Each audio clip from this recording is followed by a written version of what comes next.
Президент Садыр Жапаровдун жардамчысы Арзыбек Бурканов, дин иштери боюнча мамлекеттик комиссиянын мурдагы директору, учурдагы вице-премьер-министр Эльвира Сурабалдиеванын жардамчысы Зайырбек Эргешев коркутуп үркүтүү жолу менен азыркы муфтий Максат Ажы Токтомушевду мыйзамсыз кызматтан алууга аракет кылып жатышат. Бул тууралуу укук коргоочу Келдибек Аскаралиев айтып чыкты. Мурунда ушундай бир жеме уюштурушкан, бирок алар өтпөй калган. Ачыкка чыгып кеткенде токтоп калган. Бул Эльвира Сурабалдиеванын помощниги, жардамчысы, конституционный совещаниянын мүчөсү. Булар барып эми кайра ушу муфтиятка барып жагышып атышат да. Чиновниктердин эмне кызыкчылыгы бар бул ишке аралашууда? Бир эле акча жана акча. Муфтийди өзүнүн кишисин коет, алымдар кеңешин өзүнүн кишисин коет, БТКнын өзүлөрүнүн кишисин коет, анан контролдошот. Жылда болуп аткан ажыны контролдошот. Кыргызстан муфтийин алмаштыруу процедурасы кандай өтөт? Устав боюнча алымдар кеңеши чогулуп, курултайдын күнүн белгилешет. Аймактардан делегаттарды чогултуп, уюштуруу иштери үчүн кеминде 1 ай кетет. Ошого жеткирбей ичара сүйлөшүп эле муфтийди мыйзамсыз алмаштыруу аракеттери болуп жатат, дейт укук коргоочу.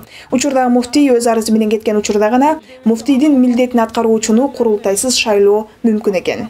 Госчиновдор аралашып атат деген ошол. Анткени госчиновдор арыз жазып берди атат. Арыз жазып кеткенде алымдар кеңешиде убактылуу муфтийди шайлап коюшат. Анан кийин курултайга кетет. Анан кийин курултай эме шайлап алышат. Бул ошондой көргөзүлгөн эмес, ачык, бирок ошого баратышат. Жекече позицияң кандай? Мен жекече позициям бар, мыйзамдуу болуш керек. Уставда көргөзгөн боюнча алымдар кеңеши күндү дайындаш керек. Булар жанакы сценарийни ойноп атышат да. Шарт эткиче тигин алып ИОну кое койсо, ИОну муфтий кылып коюп алгандан кийин ал алымдар кеңешине өздөрүнүн кишилерин алып барып атат, анан курултай чакырып анан барып мына мен алымдар кеңешине бекит деп туруп бекип коет. Бул мурунку болуп жүргөн эле сценарий да. Зайырбек Эргешев деген дин комиссиянын мурунку директору, жана мен айтып аткан Рахматулла Эгембердиев, азыркы алымдар кеңешинин төрагасы Кадыр Бердиев, буларга кошулуп алган жана Арзыбек Бурканов кошулуп алып туруп, дин чөйрөсүн аябай акыбалын орулаштырып, курчутуп, аябай жаман кылат. Азыр бүгүнкү күндө алымдар кеңеши 3-4 бөлүнүп калган. Наждак медиа порталы экинчи тараптын пикирин да чагылдырууга даяр.